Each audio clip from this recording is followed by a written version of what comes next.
მოგესალმებით მეგობრებო, საუბრის სივრცის ეთერში გრძელდება რუბრიკა ხმოვანი ტური ბოლნისში და დღეს ჩვენ ერთად ვიმოგზაურებთ ბოლნისურ გერმანულ წარსულში, ესე ვთქვათ, და მე მოგიყვებით იმ ისტორიის შესახებ, რომელიც გერმანელებს და ბოლნისელებს დღემდე აკავშირებთ.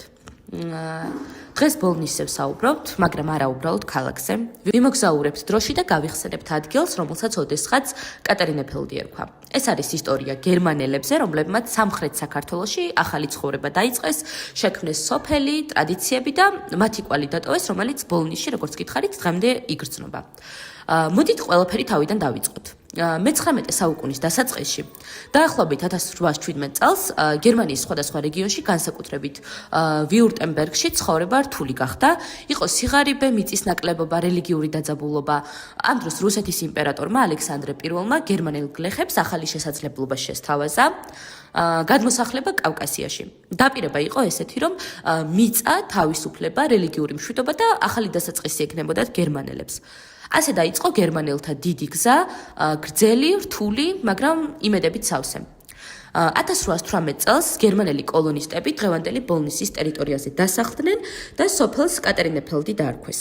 სახელი ეკატერინე დედოფალს უკავშირდება, თუმცა თავად გერმანელებისთვის ეს უბრალოდ ახალი სახლი იყო.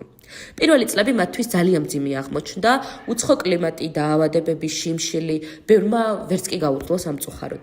მაგრამ ვინც დარჩა ადგილზე, ნელ-ნელა ააშენა სოფელი, სწორი ქუჩებით, ერთსართულიანი სახლებით, ბაღებით და ვენახებით. გერმანელები გამოირჩეოდნენ წესრიგითა და შრომის მოყვარეობით. მათთვის რამდენიმე რამ იყო მნიშვნელოვანი: მიწის დამუშავება, ხელობა, განათლება და რელიგია.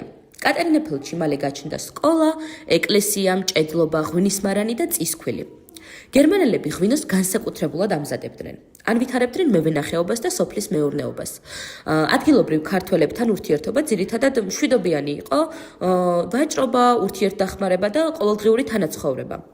კატარინეფელდში ცხოვრება ევროპულ სტილს ატარებდა, მინდა გითხრათ. გერმანელები აღნიშნავდნენ შობას, აღდგომას, მოსავლის დღესასწაულებს. მუსიკა, ქორწილი, საოჯახო შეკრებები სოფლის ცხოვრების განუყოფელი ნაწილი იყო, ესე რომ ვთქვათ.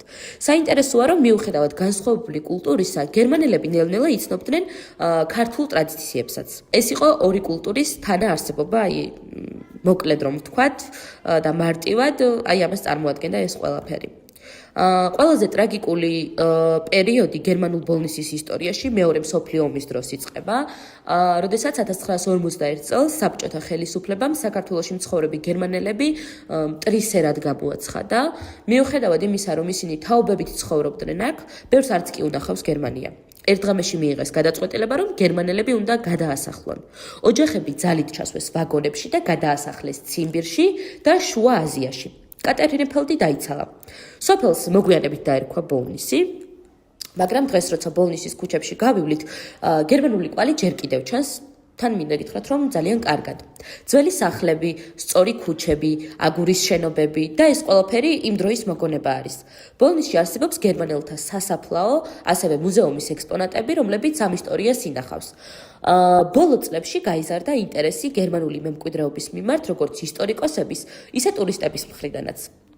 გერმანული ბოლნისის ისტორია გვახსენებს, რომ საქართველო ყოველთვის იყო მრავალეთნიკური სივრცე, განსხვავებული ხალხი ქმნიდა ამ ქვეყნის ისტორიას და დაკარგული ამბების გახსენება ჩვენი პასუხისმგებლობა არის, ესე ვფიქრობ და ამ ისტორიების გახსენება, გაცოცხლება, მოყოლა ძალიან მნიშვნელოვანია ისტორიისთვის, ჩვენი ისტორიისთვის, ესე რომ ვთქვათ. ეს არ არის მხოლოდ გერმანელების ისტორია, ეს არის ბოლნისის პირველ რიგში და შემდეგ საქართველოს ისტორიაც. ქუჩებში, სადაც ადრე გერმანელები დაიარებოდნენ, დღეს ბოლნისში გიორგი სააკაძის და ფარნავაზ მეფის ქუჩის სახელით ვიცნობთ და რა მდგომარეობა არის ახლა და როგორი იყო ადრე. აქ სახლებს სქელი კედლები აქვთ, მაღალი სხვენები, ღრმა სარდაფები და მარნები აქვთ.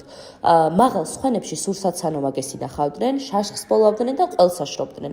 სხვენებს კი პატარა სარკმელს უკეთებდნენ, ეგრეთ წოდებულ სამერცხლეს ამტრედეს, რადგან ყველს მატლი არ გასჩენოდა. სარდაფებს დიდ სიღრმეზე თხრიდნენ, რათა წლის ნებისმიერ სეზონზე ღვინის შესანახად საჭირო ტემპერატურა ყოფილიყო. ზოგიერთ სარდაფში დღესაც ინახება 200 წლიანი ხის კასრები. ამ დასახლებაში მოხვედრისას იქმნება შთაბეჭდილება, რომ მართლაც, ასე ვთქვათ, ვიურტემბერგის რომელიღაც სოფელში ვიყოთ და პატარა გერმანიაში მოგზაურობდეთ. იმის და მიუხედავად, რომ რამდენიმე სახლი ძალიან შელახულია ამ ქუჩებზე, გერმანელთა ცხოვრების ნაკვალევი მაინც არ არის წაშლილი, რომელიც დღეისთვის ქართული სახელმწიფოსთვის უნიკალურ კულტურულ მემკვიდრეობას წარმოადგენს. ბევრ სახლს საქართველოს კულტურული მემკვიდრეობის დაცვის ეროვნული სააგენტოს მიერ კულტურული მემკვიდრეობის ძეგლის სტატუსიც კი აქვს მინიჭებული. დღეს ბოლნისის გერმანულ კვარტალში, ესე რომ ვთქვათ, გოთური და ქართული არქიტექტურის ნაზავის მქონე უნიკალური სახლების დათვალიერება არის შესაძლებელი, როდესაც აქ მოხვდებით. ისტორიულ-კულტურული ძეგლების სახით წარმოდგენილ სახლებს ავთენტურობა შეუნარჩუნდათ და ღია ცის ქვეშ მუზეუმად გვევლინება ხშირ შემთხვევაში. სახლები აივნებითაა დახვეწილი და აი ეს არქიტექტურა, რაც ამ გერმანელებს ჰქონდათ გამოყენებული, როგორც ზემოთ აღვნიშნე, ძალიან დიდი სარდაფებით გამოირჩევა. ეხლა კი მინდა მოგიყვეთ, როგორ იხსენებს 77 წლის ნათელა გრიგოლია ბოლნისში მცხოვრები შვაბების ისტორიას.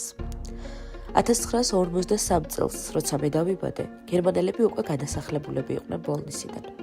მაგრამ შემორჩენილი იყვნენ ძირითადად გერმანელი ქალები, რომლებიც სხვადასხვა ეროვნების კაცებზე იქნებოდა ეს სომეხი, ბერძენი, აზერბაიჯანელი თუ სხვა, ბოლნისში იყვნენ გათხოვილი.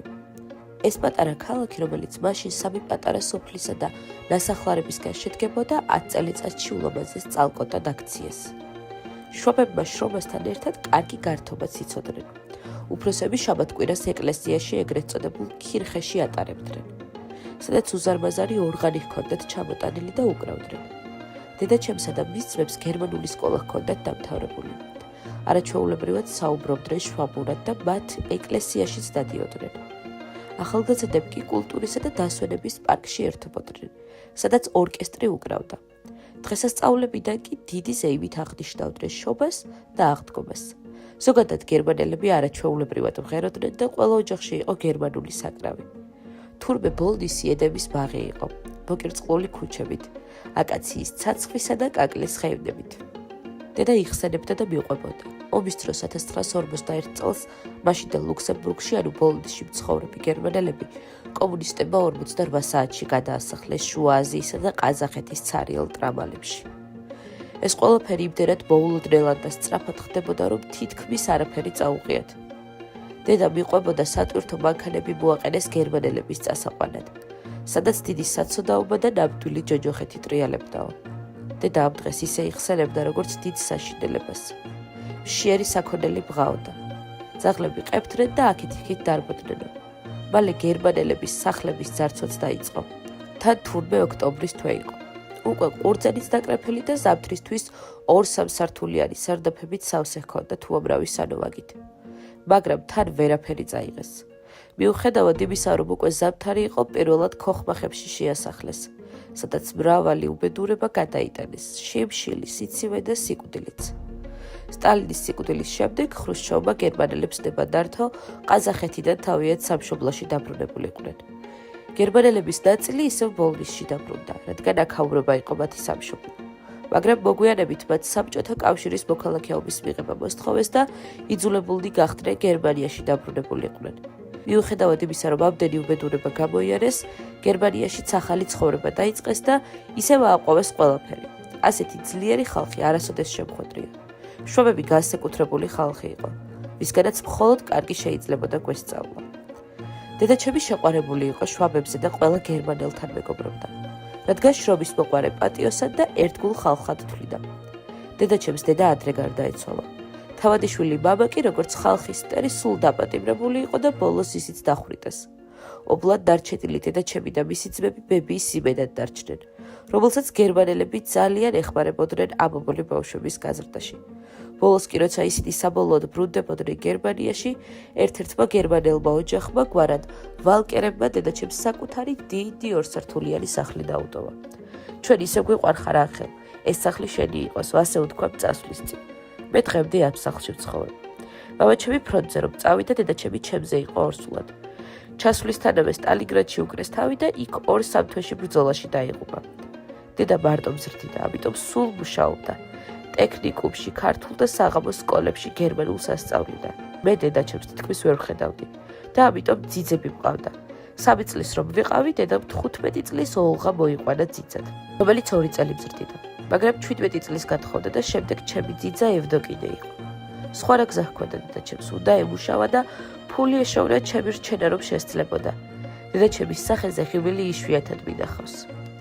1991 წელს დედაჩემის თანაკლასელმა ერნსტ ალმენდინგერმა პოლნისელი შვაბების შეკრებაზე დაგვპატიჟა შტუტგარტში, რომელიც 2 წელიწადში ერთხელ მისი ინიციატივით ეწყობოდა.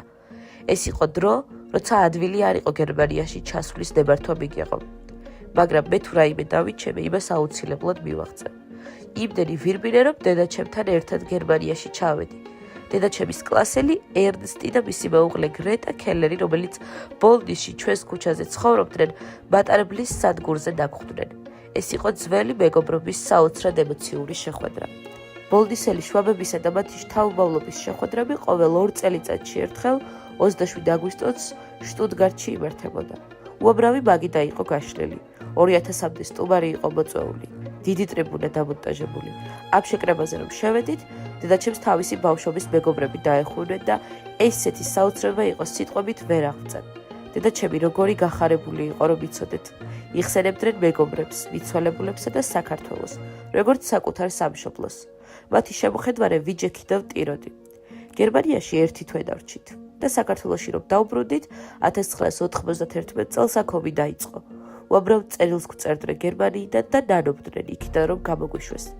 სხვათა შორის 1989 წელს ერნსტ ალმენდინგერმა გერმანიაში გამოსცა სქელტარიანი წიგნი ეკატერინეფელდი, სოფელი დასახლება კავკასიაში. წიგნი ასახავს კავკასიაში შვაბების მიგრაციის პროცესს, როგორ გამოემგზავრნენ ისინი 1817 წლის 10 მაისს ვიუტენბერგიდან და მდინარე დუნაის გავლით გამოიარეს ქალაქები ბუქარესტი, ისმაილი, ოდესა, მარიუპოლი, როსტოვი და კავკასიის მთების გავლით მოადგნენ თბილისს. წიგნის შესავალი არის კავკასიის შესახებ ისტორიული მიმოხილვა და საბოლოოდ მოთხრობილია კატერინეფელდის დაფუძნებისა და აღმშენებლობის შესახებ. დღეს კატერინეფელდის სამწუხაროდ რუკაზე აღარ არსებობს, მაგრამ მისი კვალი შემორჩენილია ბოლნისის იმ ქუჩებში, სადაც დღემდე დგას გერმანული სახლები, იგრძნობა გერმანული კულტურა და ამ ყველაფერს სჭირდება შენახვა, ამ ისტორიებს სჭირდება შენახვა პირველ რიგში, გავრცელება და მომავალი თაობებისთვის გაზიარება. დღეისთვის სულ ეს იყო, მადლობა რომ გვისმენდით. შევხვდებით მომავალ ბოლნისის ხმოვან ტურში.